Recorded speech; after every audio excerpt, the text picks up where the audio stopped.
Задумка собрать рассказы детей про борьбу с фашистскими захопниками и выдать ее особной книжкой з'явилася ў редакции газеты «Пионер Беларуси» зимою 1946 года. Редактор газеты Анастасия Степановна Рокаш звярнулася з гэтай прапановай да корэспандэнта Петра Рунца. «Я згоден з вашай ідэяй», – адказаў Пётр Миколаевич. «І зрабіць гэта патрэбна як мага хутчэй, пакуль усё яшчэ жыва ў памяці». Гэтую ідэю падтрымалі ў ЦК камсамолу, ЦК ВКЛСМ Москвы і выдаткавалі грошы на арганізатарскую работу. Калі фінансавае пытанне было вырашана, Петра Рунца вызвалілі ад всякай работы ў рэдакцыі і даручылі заняцца выключна зборам расказаў у будучую кнігу. А Янке Мауру зрабілі прапанову стаць галоўным рэдактарам кнігі пісем успамінаў, і ён з хваляваннем прыняў яе. Праз газету звярнуліся да ўсіх удзельнікаў партызанскай барацьбы з заклікам напісаць матэрыялы ў гэтую кнігу. А яшчэ ездзілі па школах, у якіх навучаліся піянеры-удзельнікі партызанскай барацьбы на тэрыторыі Беларусі. У 37-й мінскай школе сустрэліся з вучнямі, размаўлялі, прасілі расказаць пра сябе. Завязалася шчырая сяброўская гаворка. Простыя, няхітрыя расказы дзяцей захаплялі і хвалявалі. Прапанавалі дзецям напісаць у газету заметку-зварот да ўсіх юных мсціўцаў рэспублікі. Яны напісалі невялікую заметку, у якой звярталіся да школьнікаў Беларусі прыняць удзел у стварэнні калектыўнай кнігі. У гэтай заметцы былі такія словы: «Давайте, ребята, агульнымі сіламі пісаць кнігу. У нас ёсць пра што расказаць. Няхай усе савецкія дзеці і дарослыя ведаюць пра нашых піянераў-герояў, пра мужнасць і смеласць нашых юных партызан, пра падзеі, якія адбываліся на берагах Дняпра і Беразіны». Ян Камал змясціў у газеце «Літаратура і мастацтва» артыкул, у якім даў шэраг парад юным аўтарам, як і пра што трэба пісаць. Трэба шчыра сказаць, што спачатку пісем прыходзіла мала. Таму даводзілася часта ездзіць у камандыроўкі ў школы, дзіцячыя дамы, піянерскія лагеры. Пятру Рунец наведаўся ў рэспубліканскі піянерскі лагер, які размяшчаўся ў Ваўковічах. У ім адпачывалі некалькі былых удзельнікаў партызанскай барацьбы. Ён расказаў ім, што ўжо зрабілі па стварэнню калектыўнай кнігі, і папрасіў былых дзяцей партызан успомніць і апісаць самы яркі, хвалюючы эпізод свайго ваеннага жыцця. Пасля гэтага выступалі дзеці. Адны выступалі сціпла, другія больш падрабязна, але кожнае выступленне было цікавае і змястоўнае. Асабліва моцна ўразіў усіх расказ Каці Жычкінай пра тое, як яна разам з бацькамі трапіла ў лагер смерці Асвенцым, і як яе ледзь не спалілі фашысцкія вылюдкі.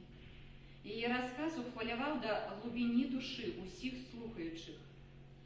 Калі Пятро Рунец пасля сустрэчы зайшоў у пакой да Каці, каб нешта удакладніць, дзяўчынкі, якія жылі разам з ёю, акружылі яго і пачалі прасіць: «Дядзечка, вы ж хаця напішыце пра яе». «Не хвалюйцеся, дзяўчынкі, яе расказ абавязкова будзе змешчаны ў кнізе», – паабяцаў Пётр Миколаевич. І гэты расказ ёсць у зборніку, называецца ён нумар 79645. Пятро Рунец прывёз да камандзіроўкі шмат расказаў, якія паказаў Янке Мауру. Прачытаўшы расказ Каці Жычкінай, Іван Михайлович сказаў: «З газет і перадач па радыё мы ведалі пра лагеры смерці, і вось сустракацца з чалавекам, які там пабываў, ні мне, ні вам пакуль не даводзілася.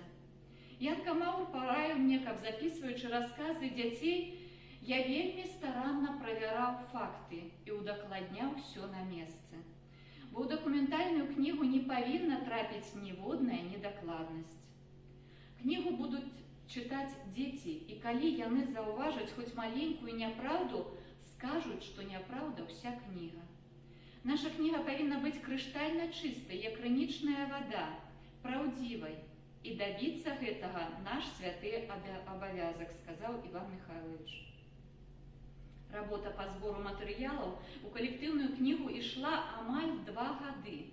За гэты час у рэдакцыю рознымі шляхамі паступіла звыш 400 дзіцячых расказаў пра слаўныя баявыя ўчынкі беларускіх піянераў у гады нямецкай навалы. 42 з іх самыя яркія, цікавыя, змястоўныя і былі уключаны ў кнігу. Рукапіс прачыталі члены рэдкалегіі і міністр асветы Саевіч, які сказаў: «Вы дапамаглі стварыць патрэбную кнігу, выключна моцную і праўдзівую. Яна дастойны помнік нашым адважным дзецям-патрыётам, іх мужнасці і беспрыкладнаму гераізму». Перад Петром Рунцом і Янкам Маўрам паўстала яшчэ адно пытанне: як назваць кнігу? Назва для кнігі, што імя для чалавека, гаварыў Іван Михайлович. І мы павінны падабраць імя дастойнае кнігі.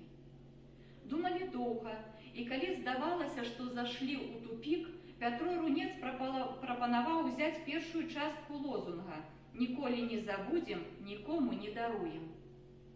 Не забудем таго, што перажылі нашы дзеці, ды і ўсе савецкія людзі ў дні чорнага ліхалецця. Сапраўды, добра, усклікнуў Янка Маўр і выразна паўтарыў: «Ніколі не забудем». Лепшага загалоўка нам бадай не прыдумаць, гэтак мы і назавем наша дзіця. Як толькі была знойдзена назва кнігі, устала пытанне, хто напіша да яе прадмову. З такой прапановай звярнуліся да Якуба Коласа. Прачытаўшы некалькі загалоўкаў, ён задуменна сказаў: «Па загалоўках бачу, патрэбная кніга будзе і цяжкая. Ды калі гаварыць правду, пра вайну весела і не напішаш, асабліва пра такую жудасную, як вялікая айчынная». Дзён праз некалькі Константин Михайлович прывёз прадмову рэдакцыю. Вось што пісаў Якуб Колас пра вартасці кнігі «Ніколі не забудзем».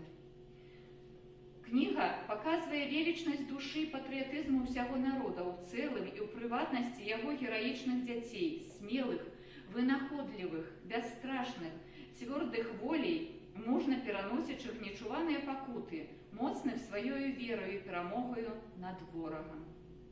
Кніга нарэшце была здадзена ў дзяржаўнае выдавецтва. Іх пачатку навучальнага года 1948 яна з'явілася на прылаўках кнігарань. У канцы 49 года кніга «Ніколі не забудзем» выйшла на рускай мове.